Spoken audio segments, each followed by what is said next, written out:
the Lord Jesus, everybody. I'm Tanisha, and welcome back to my channel, guys. So, this video, I was supposed to release this video from morning, but I've been having some internet issue, hence, I am doing it at this time. So, guys, the thought that came to me today, this is a very personal thought. Like, it's just so personal. Like, this is literally way personal, and I really love it because sometimes, the Lord have a way of embracing me. The Lord have a way of loving you in your lowest of state.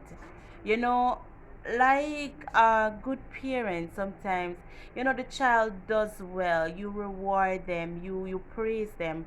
But sometimes, when they're also not at their best, they need a little encouragement.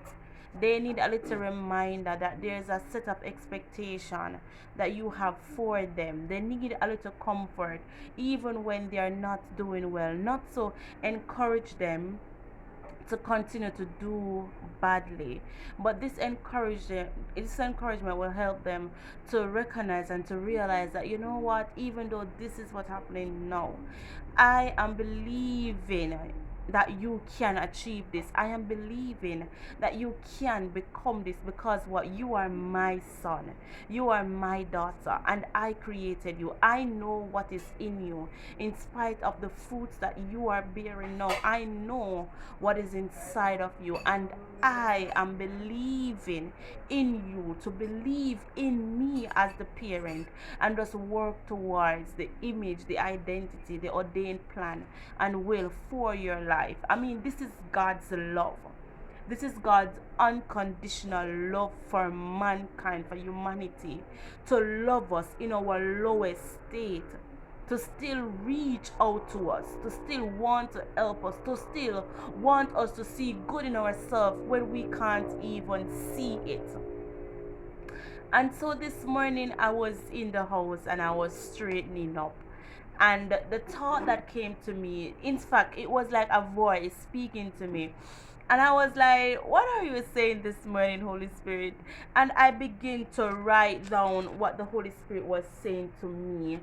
And I had a feast upon this because I really looked into it for myself personally.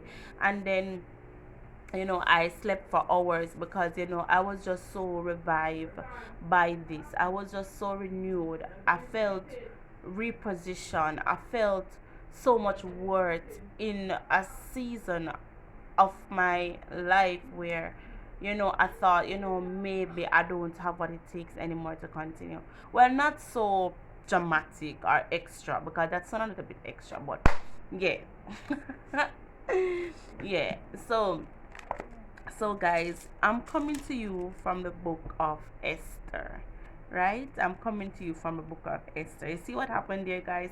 I guess a little personal, and I am jumping into it. So we're talking about Esther, and I want to look at the Vashti. We're not going to look at Esther. We're just going to look at that brief moment in Vashti's life. And I'm not going to read the entire thing, guys. If you know me, you know that I hate to not pronounce things properly. And there is so many things here for me not to pronounce properly. So I'm just going to go ahead and just give you the pointer. And so the king was having this feast, right? And he was showing off all that he had in his company and everything. And now there was a point now when he sent to call Vashti, and that's what I want to talk about. That's what I want to talk about.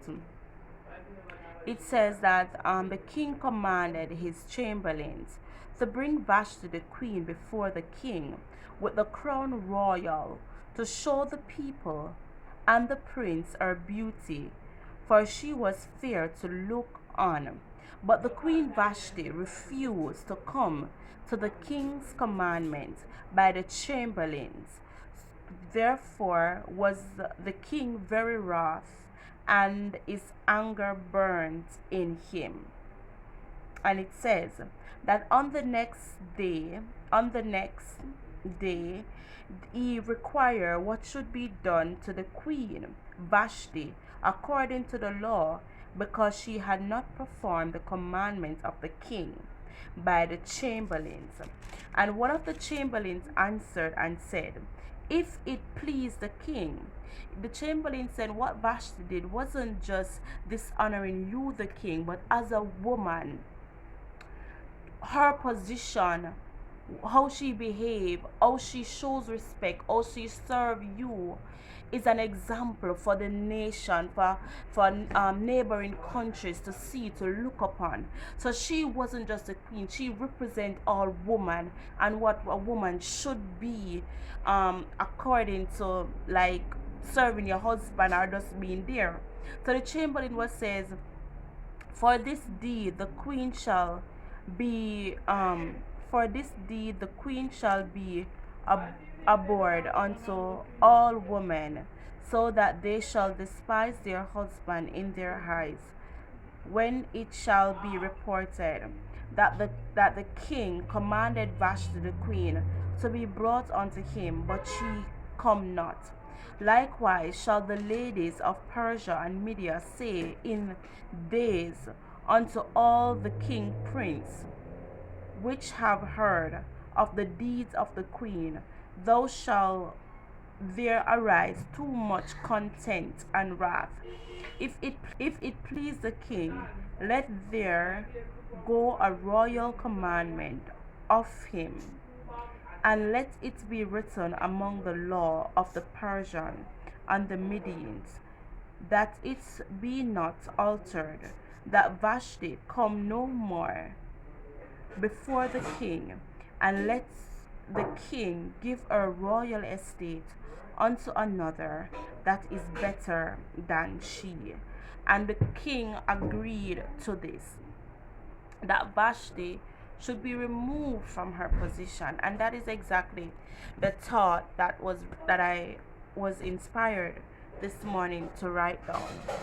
And what came to mind as I was being ministered onto is that this is exactly what I write. I'm just going to read it. The position you are in right now, be grateful for it and serve in full capacity. What you often don't see is the replacements that's coming.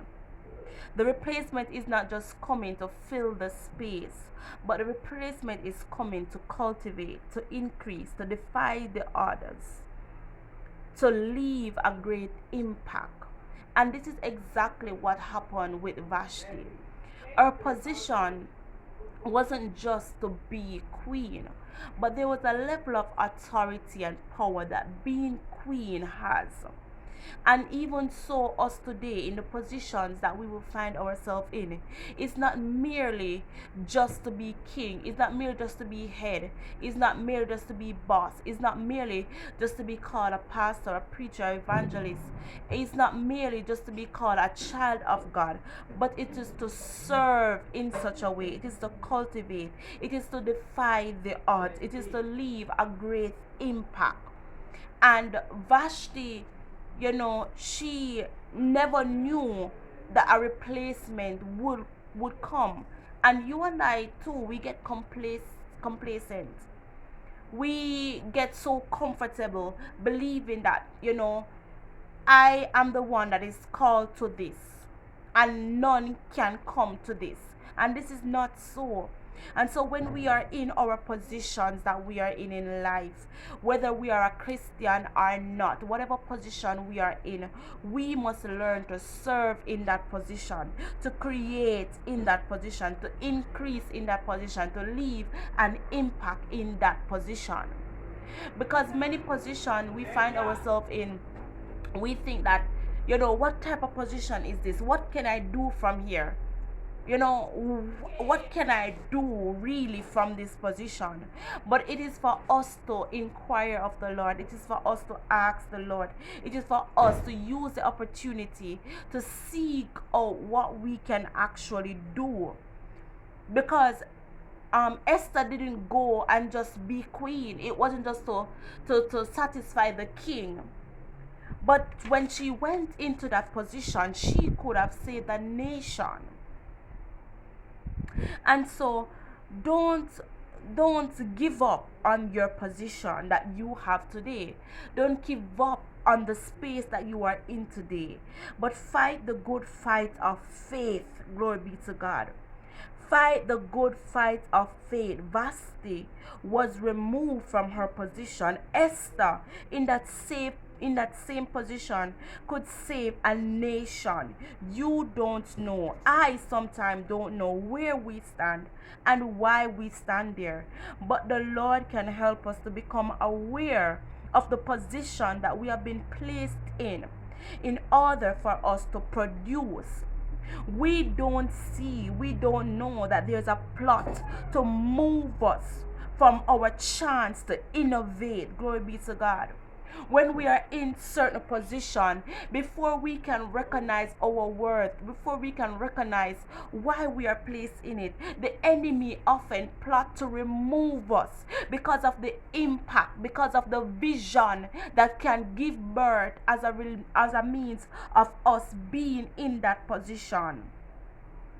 And so the Lord will help us. And so we have to pray, as I am praying, that the Lord show me what I am missing out on and help me to realize my potential and hasten my steps to fulfill them.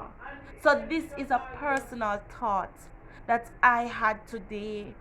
And I was thinking about sharing it, because when I share this, I go back and I look at it. It's a record out there. It's a constant reminder that on this particular day, I was given this reminder from the Lord. I was being ministered to by the Holy Spirit in this manner, that I should not give up on the position that I am in, and I should not think that there is a greater place for me to be, or this place is not worthy for me, or I am not worthy to be put in the position. But I can seek the Lord to find out, what can I do? How does this line up with your will? How will I leave an impact? How would I leave an increase? How can I defy the odds? How can I believe in the impossibility, knowing that there is a God that works wonders? How can I believe? How can I leave this great impact? Cultivate. How can I do this? And so this is what I was thinking about today. Vashti was moved from her position. You and I sometimes are placed in position. The enemy wants to remove us before we can even realize our potential, before we can even realize what we can build, what we can create in this position. Because every position comes with a level of influence, with a level of authority, with a level of recognition. And if you and I can embrace that, even if we feel unworthy of it, but submit ourselves to God. And this is the next video that I will be doing, because I'm gonna go and look at Romans 12 and Romans 8, because there's a word in this one that I am actually preparing an exaltation for my channel, so you can stick around and look to see that further on in the week. And so, as I was saying, we often don't know how we can serve and the impact we can make when we are placed in certain position. And so when we are in certain position, we feel so low. Sometimes we feel like, we have to change our environment, change our workplace. We want to, we want to be so disconnected from where we are. But there's a level of influence even there where you are. There's a level of influence where you can cultivate, you can create, where you can defy the odds. But you cannot do this alone, because the adversary is there and is a stealer of dreams and visions. Yes, the adversary is a stealer of dreams and vision, and he wants to take away that which you don't even see as yet, because he knows it. Many times, if we know what the enemy knows about us, we would not even believe that we are not capable. And so this was what I was thinking about today. And so guys, I pray that this will be encouraging for somebody, and I pray that I was clear, because sometimes I can speak and I'm not very clear. So this is me, guys. Thank you for watching.